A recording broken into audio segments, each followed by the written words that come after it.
지속 가능한 개발을 하려면 구체적으로 무엇이 필요할까요? 2023년 12월 3일 부탄 지속 가능한 개발 회의 하반기 전국 법사단 수련. 안녕하세요. 서울정토회관의 아침이 밝았습니다. 스님은 새벽 기도와 명상을 마친 후 평화재단으로 향했습니다. 오전에는 평화재단을 찾아온 손님과 미팅을 했습니다. 점심 식사를 하고 12시부터는 부탄 왕실의 비서실과 지속 가능한 개발을 주제로 온라인 회의를 했습니다. 지난 11월에 온라인으로 회의를 한 후 두 번째 온라인 회의입니다. 지난 회의에서는 부탄 왕국과 정부 운영 체계에 대해 설명을 듣고 대화를 나누었다면 오늘 회의에서는 스님이 제안한 지속 가능한 개발 계획에 대해 자세하게 설명하고 대화를 나누기로 했습니다. 부탄 왕실에서 지역 선정에 대한 발표를 준비하는 동안 먼저 스님이 부탄에서 지속 가능한 개발 프로젝트를 시작해보자고 제안한 취지에 대해 다시 한번 설명했습니다. 이 프로젝트는 어려운 사람을 돕는 사회개발 프로젝트가 아니고 기후 위기를 막기 위해 인류 문명의 대안을 제시하는 프로젝트입니다. 부탄이 가난해서 돕는다는 개념이 아닙니다. 앞으로 기후위기가 도래했을 때 어떻게 하면 인류가 적게 소비하면서도 행복하게 살 수 있을지 미래 사회의 모델을 만드는 것입니다. 이런 취지가 부탄 정부가 추구하는 GNH 개념과 일치하기 때문에 부탄에서 그 모델을 함께 만들어 보자고 제안한 거예요. 가난한 사람을 돕는다거나 고아원을 짓자는 프로젝트는 이것과는 별도로 진행할 수가 있습니다. 그러나 이번 프로젝트는 지속 가능한 개발을 위한 새로운 사회 모델을 만들자는 것이 취지입니다. 이어서 부탄 왕실에서 지난 회의 이후 추가로 더 논의하고 조사한 내용을 발표했습니다. 스님의 제안대로 지속 가능한 개발을 해보기 위해 세 지역을 후보군으로 선정해 보았습니다. 여기에 있는 지역들이 잠재적으로 후보가 될 수 있는 곳이라고 제안을 드립니다. 다음 세 지역의 인구, 가장 최근에 조사한 GNH 지수, 문해율, 평균 가구 수입, 빈곤율을 나타냅니다. 이 세 지역은 가장 빈곤하고 열악한 곳은 아닙니다. 그러나 이 지역들은 부탄 내에서 비교적 개발이 덜 된 지역들이기 때문에 프로젝트가 성공할 가능성이 높다고 평가했습니다. 부탄 왕실에서는 많은 조사를 한 후 몇몇 후보 지역을 선정해서 제안하고 그 이유를 자세히 설명해 주었습니다. 스님도 이에 대해 의견을 이야기했습니다. 조사를 해주셔서 감사합니다. 처음 시작하는 것이니까 규모가 비교적 작아야 하지 않을까 생각합니다. 하나가 성공적으로 이루어진다면 그 다음에 확대해서 나가야 합니다. 첫 번째 개발 프로젝트가 성공하기 위해서는 몇 가지 요소가 필요합니다. 지역 선정을 위해 고려해야 할 것. 첫째, 규모가 좀 작은 주를 선택해야 합니다. 큰 주를 선택해서 그중 일부만 개발하기보다는 작은 주를 선택해서 그 지역 전체를 다 개발해보는 것이 좋습니다. 둘째, 비교적 개발이 덜 된 지역이어야 합니다. 셋째, 자연 환경이 비교적 좋으면 더 좋습니다. 왜냐하면 외국인에게 표본 모델을 보여줄 때 자연 환경도 아름다우면 더 좋으니까요. 지금은 JTS가 단독으로 자금을 투입하지만 이것을 확대해 나갈 때는 외부에서 자금을 지원받거나 모금을 해야 하기 때문입니다. 그때를 생각해서 외부인들이 들어왔을 때 자연 환경이 조금 더 아름다우면 좋겠습니다. 넷째, 부탄 전역이 물자 공급이 어려운 편이지만 그 중에서 물자 공급을 조금 쉽게 할 수 있으면 이 프로젝트를 성공시키기에 더 유리하지 않겠나 싶습니다. 이런 조건을 다 갖출 순 없지만 이 중에 두세 가지 조건이라도 비교적 근접한 지역을 선정하면 좋겠습니다. 여러분들이 추천해주신 곳을 답사해보고 결정하도록 하겠습니다. 왜냐하면 그곳에 사는 사람들이 함께 노력할 의지가 어느 정도 있느냐 하는 것도 매우 중요하기 때문입니다.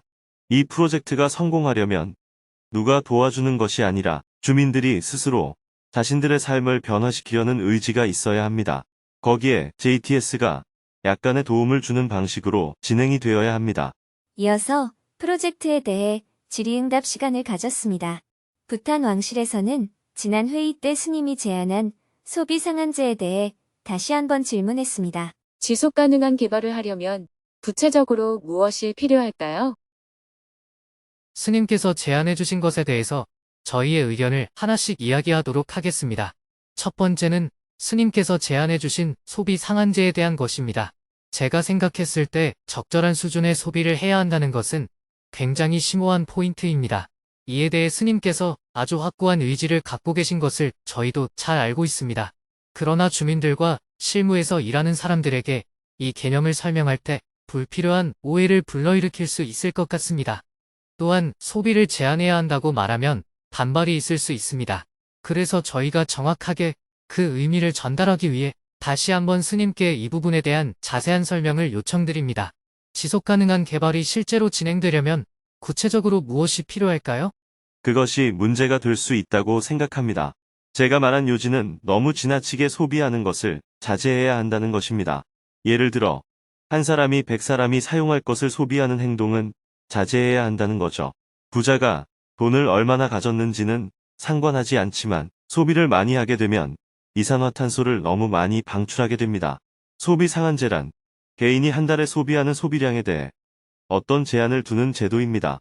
그러나 그 정도로 과소비를 하는 사람이 당장 나타난 것은 아니니까 저는 이것에 대해 초기에는 명시를 하지 않아도 된다고 생각합니다. 일정 수준 이상의 개발을 하지 않는 지속 가능한 개발을 하기 위해서는 지속적인 교육이 이루어져야 합니다. 사람들은 삶이 조금 더 좋아지도록 개발하는 것에 대해서는 다 찬성하고 적극적으로 좋아하지만 더 이상 개발하지 않는다는 것에 대해서는 저항이 생길 수 있습니다. 그렇기 때문에 지도자가 물질로만 행복을 주려고 하지 말고 문화생활이든 종교생활이든 자연환경이든 이런 것을 통해서 만족을 얻을 수 있게 주민들을 교육하는 일을 지속적으로 해야 합니다. 그런 지도자의 역할을 누가 할 것인지가 매우 중요합니다. 첫째, 학교 선생님들이 훈련을 받아서 그 역할을 할 수 있습니다. 둘째, 종교 지도자가 그 역할을 할 수 있습니다. 제 의견은 학교 선생님보다는 종교 지도자가 그런 역할을 하는 것이 더 낫지 않나 싶습니다. 학교 선생님은 지식이나 기술을 가르치는 역할이 더 크니까요. 부탄에는 라마가 많이 있는데 저는 비구니를 훈련시키는 것이 더 낫겠다고 생각합니다. 왜냐하면 현재 라마들은 절을 크게 짓고 이미 개발에 더 많은 관심을 갖고 있기 때문입니다. 그러나 현재의 비구니들로는 어렵습니다. 지금은 주민들에게 복을 빌어주는 역할을 주로 하고 있는데 비구니들에게 두 가지 교육이 새로 이루어져야 합니다. 첫째, 붓다 담마에 대해서 더 배우도록 해야 합니다. 불교의 세계관 또는 철학에 대한 지식이 있어야 합니다. 불교는 검소하게 살면서 이웃을 돕고 사랑하라는 것을 가르치고 있습니다. 불교의 영기적 세계관은 자연환경과 인간이 둘이 아니라는 것을 가르치고 있습니다. 전통적인 불교가 아닌 현대 과학과 자연환경까지 모두 수렴하는 좀 더 넓은 세계관을 가진 불교에 대해 배워야 합니다. 또한 주민들이 마음을 어떻게 관리해야 괴롭지 않을 수 있는지, 즉 욕심을 버리고 이웃과 함께하는 마음가짐을 가질 수 있도록 가르쳐야 합니다. 둘째, 기후위기에 대해서 충분히 배우도록 해야 합니다. 욕망을 따라서 소비 수준을 계속 늘려나가면 결국 우리 모두가 공멸하는 길로 간다는 것을 충분히 자각해야 합니다. 검소하면서 행복하고 자유로운 삶을 살라는 것이 붓다의 가르침입니다. 이것은 모든 인류가 가야 할 길입니다. 이에 대한 확신이 있어야 하고 나부터 그렇게 살아야 합니다. 부탄 안에서만 이런 가르침을 전할 것이 아니라 전 세계로 나가서 자신 있게 설명하고 전파할 수 있어야 합니다. 비구니 교단에서 이런 교육을 할 수 있도록 조금 더 전문적인 교육 시스템이 마련되어야 합니다. 저는 전 세계를 다니면서 많은 사람들을 만났는데 주로 비구 스님들은 약간 권위주의적이고 재산을 모으려고 하고 잘난 체하는 경향이 강합니다. 그래서 이런 역할을 하기에는 부적격하다고 생각합니다.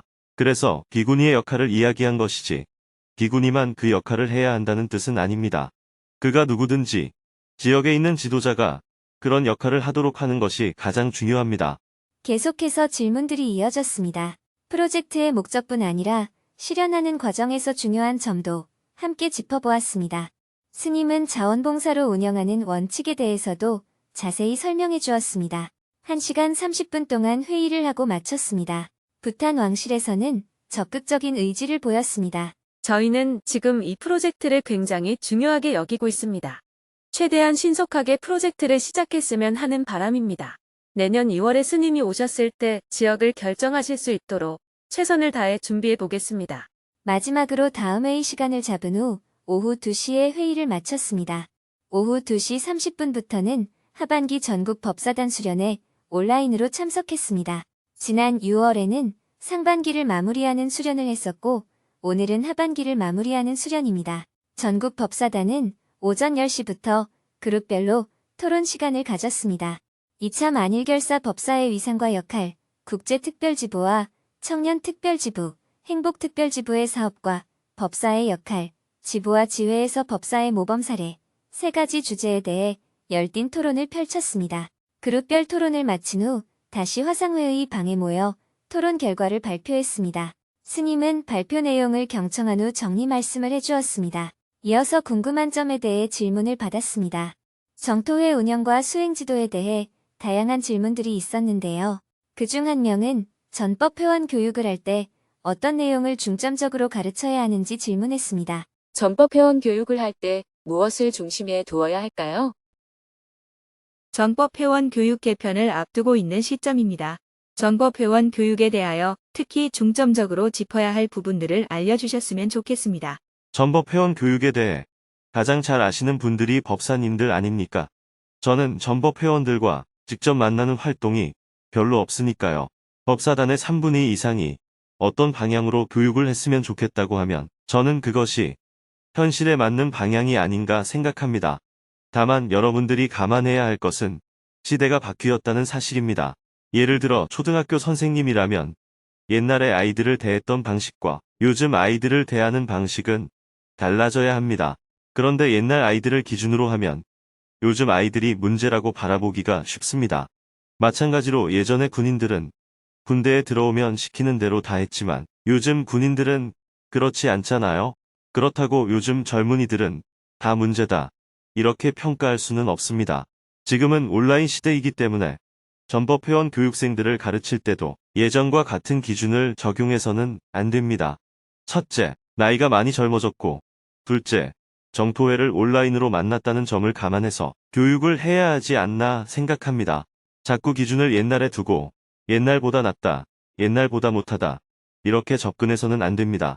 그리고 예전에는 주변에서 모두 괜찮다고 하는 사람들을 선별해서 교육 대상자로 받아들였기 때문에 탈락률이 적었던 반면 요즘은 교육을 받고자 본인만 원하면 모두 전법회원 교육을 받을 수가 있기 때문에 탈락률이 많을 수밖에 없다고 생각합니다.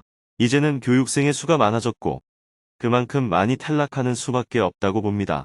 그러니 탈락률에 대해서는 너무 신경을 쓰지 않았으면 좋겠습니다.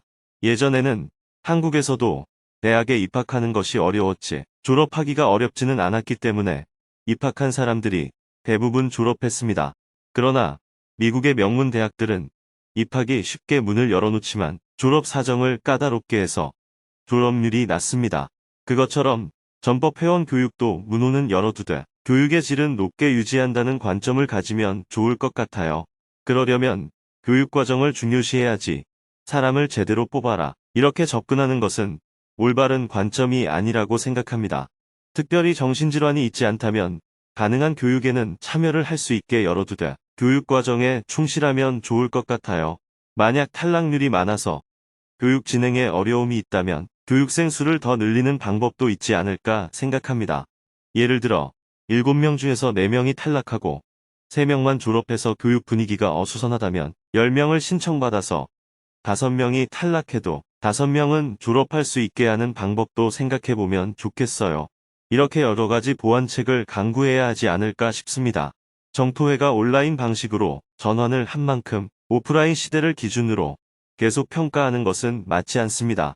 이 점을 감안해서 교육 시스템을 운영해야 합니다. 교육 기간도 현재 1년인데 과감하게 1년 6개월로 늘리는 방법도 고려해 볼 수 있습니다. 꼭 1년을 고집해야 할 이유는 없습니다. 온라인 방식으로 교육을 진행해 보니 1년은 부족하다고 평가를 한다면 보완책으로 다양한 방법을 연구해 보면 좋겠습니다. 교육을 기획하는 사람들이 실정에 맞게 조정하면 좋을 것 같습니다. 여러 가지 의문점에 대해 스님과 함께 대화를 나눈 후 오후 4시가 넘어서 하반기 전국 법사단 수련을 모두 마쳤습니다. 해가 저물고 저녁에는 평화재단 평화연구원 김영기 원장님과 연구원 운영에 대해 의논을 한 후 원고 교정과 여러 가지 업무들을 보고 하루 일과를 마무리했습니다. 내일은 오전에 주간반 전법회원 법회를 하고 오후에는 공동체지부 공청회에 참가한 후 저녁에는 저녁반 전법회원 법회를 할 예정입니다.